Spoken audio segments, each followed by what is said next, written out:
So here we have our coolant reservoir. You're going to say that it's properly mounted. There's no missing or loose bolts, no cracks, no leaks. And we're going to check the level by looking through this window here. We can see it's at the proper level. Then we have our windshield washer reservoir. It's properly mounted, no missing or loose bolts, no cracks, no leaks, and we have adequate fluid. Then we have our power steering reservoir.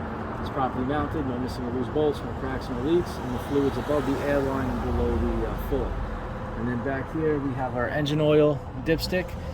We would check the oil level and make sure it's above the air line and below the full. Should I do that? You're not going to take it out. You're just going to say that you're checking it. Mm-hmm. Then over here we have our air compressor.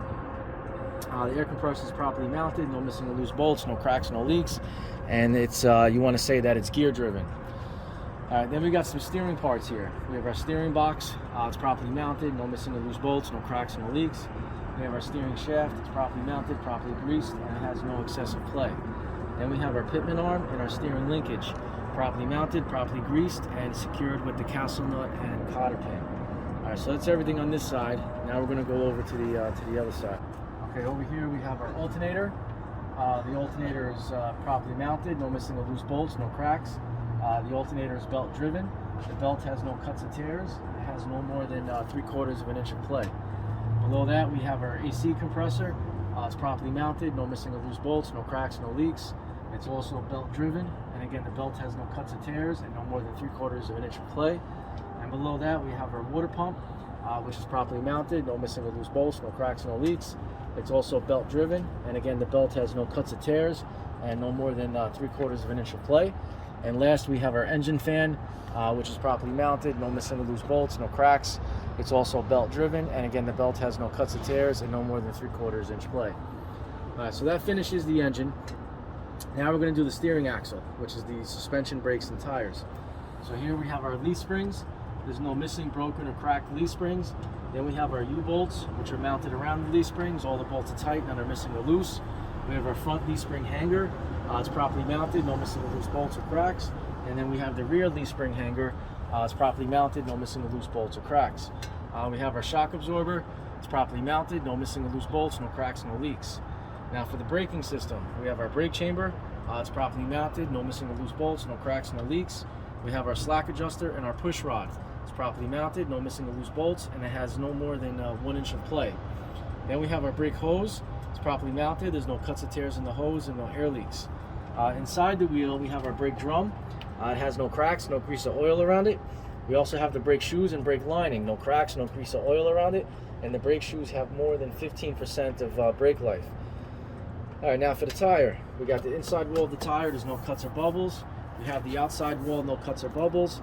We're going to check the tread depth of the tire. The front tire should have no less than 4/32 of an inch of tread. The tread is wearing evenly, and the front tire cannot be recapped. We have our rim. It's got no cracks, no legal welds, and no excessive rusting. We have all the lug nuts. They're all on tight, none are missing or loose, and there's no rust trails. Then we have our hub seal. It's properly mounted, no missing or loose bolts, no cracks, no leaks. Then we're going to check our valve stem, make sure the cap is on tight, no air leaks.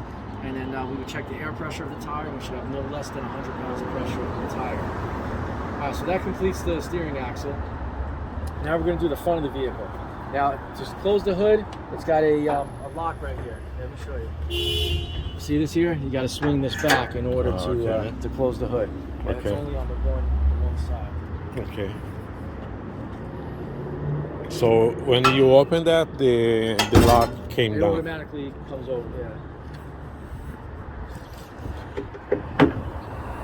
Alright, now the front of the vehicle, we'll start up top. We have our clearance lights. They're all working, no cracks in the lenses, and they're the proper color for the front, which is amber.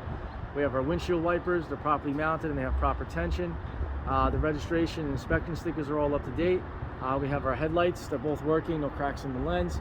Front turn signals are also working, no cracks in the lens. We're going to check the front bumper. It's properly mounted, no missing or loose bolts. And we have our license plate properly mounted, no missing or loose bolts. Then we check underneath the cab, make sure there's no leaks or puddles under the vehicle. All right, now we'll continue down the side. On the front side, marker light is working, no cracks in the lens. We have our mirror brackets here. All the bolts are on tight, none are missing or loose. We have another set of mirror brackets. All the bolts are on tight, none are missing or loose. We have our side turn signal is working, no cracks in the lens. Our passenger door, it's in good working order, it opens and closes correctly, and all the door hinges are properly mounted and secured. We have our steps here, they're properly mounted, no missing or loose bolts. We have our exhaust pipe, it's properly mounted and bolted to the tractor. The pipe has no cracks, no legal welds, and no excessive rusting. And then back here we have our muffler, same thing, no cracks, no legal welds, no excessive rusting, and the muffler brackets are secured around it and bolted to the tractor frame. The fuel tank, we have no cracks, no leaks, illegal welds in the tank. The fuel tank cap is on tight. The fuel tank straps are mounted around the tank and they're bolted to the tractor. We have our tractor frame. It's got no cracks, no legal welds, no excessive rusting. We have our catwalk, which is properly mounted and bolted to the tractor frame. And down below that, we have our drive shaft, which is properly mounted, no cracks, no legal welds, no excessive rusting. All right, now we have our coupling system. The blue line is going to be our service air line, which is connected to the tractor, and the glad hand is coupled to the trailer. Red is the emergency air line, which is connected to the tractor, and the glad hand is coupled to the trailer. There's no cuts or tears in those lines and no air leaks. And then green is the electrical line, which is connected to the tractor and also to the trailer, and also no cuts or tears in the electrical line. Now to continue with the coupling, we have the fifth wheel. So we're going to start up top here. We have our trailer apron, which is properly welded to the trailer. And then we have the top of the fifth wheel, which is called the skid plate, and you're going to say the skid plate is properly greased. Then you got the fifth wheel itself, which is mounted to the platform and secured with the pivot pin. And below the platform is our sliding fifth wheel bracket. All the bolts are in place, they're tight, none are missing or loose. On the other side of the fifth wheel, there's a handle over there. That's your fifth wheel release handle. You're going to say it's in the locked position. Then we come to the back of the tractor, and we're going to look up the middle of the fifth wheel, and you're going to say that the locking jaws are locked around the kingpin. All right, and that finishes off the coupling system. Now, since we're back here, we're going to mention the rear tractor tail lights. They're working, no cracks in the lenses. Rear tractor license plate, properly mounted, no missing or loose bolts. And we have our mud flaps, properly mounted, no missing or loose bolts. Then we got the drive axle, which basically you're repeating what you did with the front. You're going to check the suspension, brakes, and tires again. Suspension back here, same as the front. We got the leaf springs, the U-bolts, leaf spring hangers, shock absorber, but also we have airbags. Airbags are properly mounted, no missing or loose bolts, no cracks, no leaks. Braking system, that's the same as the front. You have your brake chamber, slack adjuster, push rod, brake hose, brake drum, brake shoes, brake lining. Tires, again, sidewalls, no cuts or bubbles. Tread depth, these tires can be as low as 2/32 of an inch. They can be recapped. And then with the dual tires, you want to check in between them, make sure there's no debris stuck in there and the tires aren't touching each other.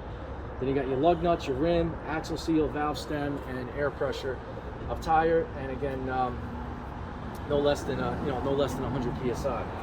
Now we have our trailer parts. We have our DOT reflective tape properly mounted on the side of the trailer. We have our landing gear. It's in the raised position. All the brackets are properly secured and bolted. On the other side is the crank for the landing gear. You're going to say it's in the locked position. We have our side turn signals working, no cracks in the lens. Then back here we have our trailer frame. It's got no cracks, no legal welds, no excessive rusting. We have our trailer cross members, no cracks, no legal welds, no excessive rusting. On the other side is our tandem release handle. You're going to say it's in the locked position. Then you got your trailer axles, which again you're doing suspension, brakes, and tires. So back here you have your leaf springs, U-bolts, leaf spring hangers. There's no shock absorber, no airbag. Braking system, that's the same as the other axles. You got your brake chamber, slack adjuster, push rod, brake hose, brake drum, brake shoes, brake lining. Tires, sidewalls again, tread depth, which is also 2/32. Nothing's between the tires and not touching each other. Lug nuts, rim, hub seal, valve stem, and air pressure of tire. Again, no less than 100 psi. Mud flap is properly mounted, no missing or loose bolts. We have our rear marker light is working, no cracks in the lens. In the back, we have our clearance lights up top. They're working, no cracks, proper color red for the back.